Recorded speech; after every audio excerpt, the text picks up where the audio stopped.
Sleeping Beauty, featuring VIDUSHI Shukla. Do you know the story of Sleeping Beauty? Most of you do. Right now on her show, with her coronation only 2 months away, is Sleeping Beauty herself to tell us her story, her obstacles, and tell us about her demons and how she overcame them. Please welcome Sleeping Beauty. How are you, Your Majesty? I'm doing swell. How about you? I am also doing really well. Do you want to get the interview started? Sure. When you were a baby, what happened? Well, when I was a baby, my parents held a giant ball for my christening, and we invited everyone in the whole entire kingdom except for the Dark Fairy. And once the Dark Fairy heard, she went into my christening without an invitation, and she placed a curse on me, saying that by the time I was 20, I would prick my finger on a swindle and I would lay in a coma for the rest of eternity. And when she left, the 3 godmothers, who were also invited in my christening to bless me, all came together and gave me a blessing, saying that when I did fall into a coma, a kiss would save me. After the news of the curse hit your kingdom, how did that factor into your kingdom, and how did the laws change, and what happened to you? Well, when this curse happened, my parents ordered that all the swindles would be banished, and I would never be near one as long as I lived. So, for extra safety, my parents also sent me to live with the 3 godmothers that saved my life. Later in your life, you read the diary of your late mother. How did that affect you, and how did you feel reading it? Well, my mother, as you know, had passed away 2 years after I was born. And the diary was very special to me because it contained her legacy and her words that I never really got a chance to hear because I was so young when she passed away. And I read her words, and it was heartbreaking to hear how she wanted to stay with me and that she loved me and she gave me so many blessings and so many kind words. How are the fairies as mothers? Well, the fairies, I am forever grateful to them. However, they weren't exactly made to be mothers. They're fairies, and they're supposed to focus on all the kids, everyone. And when they were aimed to focus on only me, it was tiresome, especially me, because I was a troublemaker. But I know they tried their best, and that is why I am so grateful. You also suffered with alcoholism. When did that start? Well, I was 14, and my fairy godmothers all were passed out and they're dead drunk. So I decided to just take a little sip of the alcohol that was sitting before them. And it was disgusting when I first tasted it, but sooner or later I just kept drinking it until I became addicted. Did your addiction get worse as you grew older and as you started getting more experience in life? Yes, it did. By the time I was 16, the only thing I'd ever drink was alcohol. And I was having mood swings. I would be angry and I would be not productive whatsoever. And it was a bother for everyone around me, and it was very, very bad for my health. So There was a fateful day that you met your prince. What happened? Can you tell us a story about that day? Well, that fateful day, I was being a brat. So my fairy godmothers, as punishment, sent me out to collect all the vegetables and fruits for a month.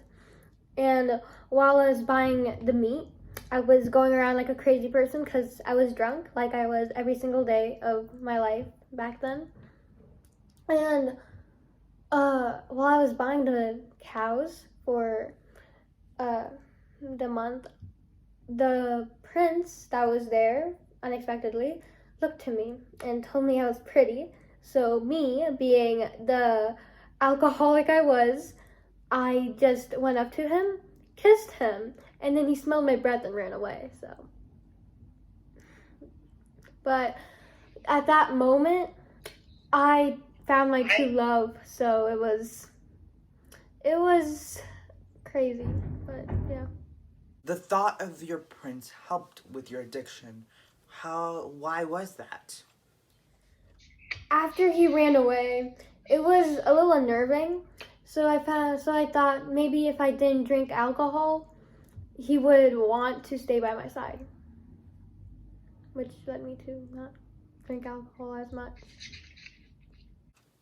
On your 20th birthday, that morning, your fairy godmothers revealed something to you that changed your life forever. How did you react to it, and what was that reveal? Well, I was living with them since I was, 2 or 3 years old, and they never mentioned once that I was a princess. And suddenly, when I was 20 years old, they figured to tell me that I was a princess of the nation and I would be queen one day. And my life was already set for me, and I have no decisions whatsoever when it comes. And they were telling me all the rules, all the regulations, and like I'm gonna go back, and it was crazy. And that was a very dark part of my life. I was going down addiction, and at that time it was bad. So I decided to just drink alcohol and commit suicide, which then led me to go and buy some gasoline. And while I was buying it from a grocery store, or like not a grocery store, but like from the market, because I was intending to kill myself, I got stung, and I figured out that I was pricked by a spindle, just like how the dark fairy imagined it for me all those years ago. And the cottage grew all around it. Their thorns grew, and I fell into a coma. What did the fairies do to come home to find their house in thorns? Well, after the fairies came home, they realized what had just happened, and they cut through the thorns and found me laying with a rose and a beer bottle in my hand. And they realized that the only way that they could save me was by bringing the prince I always talked about and having him kiss me to save me. So they went to his mansion and told him that they needed him to kiss me to save me. And at first he refused.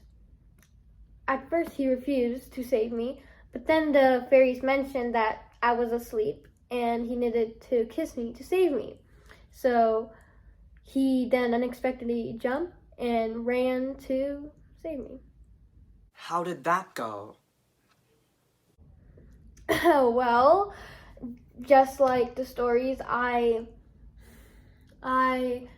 he defeated the dark fairy, came to me, kissed me, I woke up, and because of the moment, I fell in love, because he just saved my life. So After you woke up, how did your life change? yeah, after I woke up, my life did change. I was brought back to the castle to live with my dad, who was the king of the nation.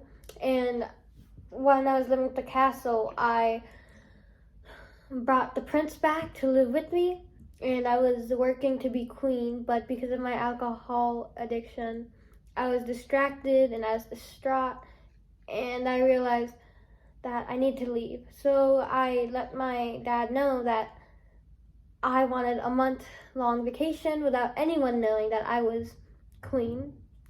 So he agreed, and I left for the vacation. You were at a bar. What happened then? While I was at the bar, there's a guy trying to flirt with me, and I told him to go away. He refused and continued harassing me, so I punched him. And the paparazzi caught me, which didn't really help my mood, because I hated being famous or whatever. I hated being known. So I ran away to another bar, my sad self, and over there I drank and drank. And the next morning, I found out I vandalized a street sign and spit on a baby while I was drunk, which was crazy. And the headlines said that the headlines, all of them stated "Future Queen Gone Crazy," which led me to realize that I really needed to be a better queen if I'm gonna do this, since this was my life now, unexpectedly. But yeah, so I went back to the castle and I continued my queen studies. I heard after you went back to your queen studies, you also checked into rehab. How was life after that experience?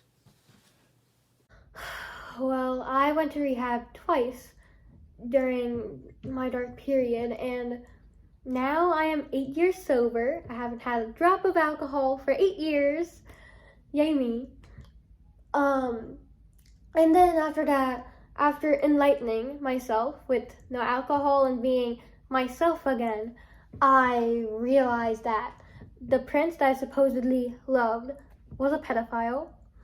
He was 45 years old and I was 20 at the time, and that was disgusting and creepy and pedophilic. So I broke all ties with him and I banished him away from the land because I had the power now. I was queen.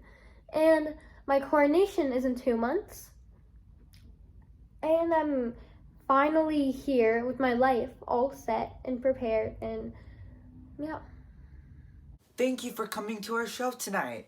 Of course. I am delighted to be here and share my life experiences to all your viewers. Thank you so much. Okay.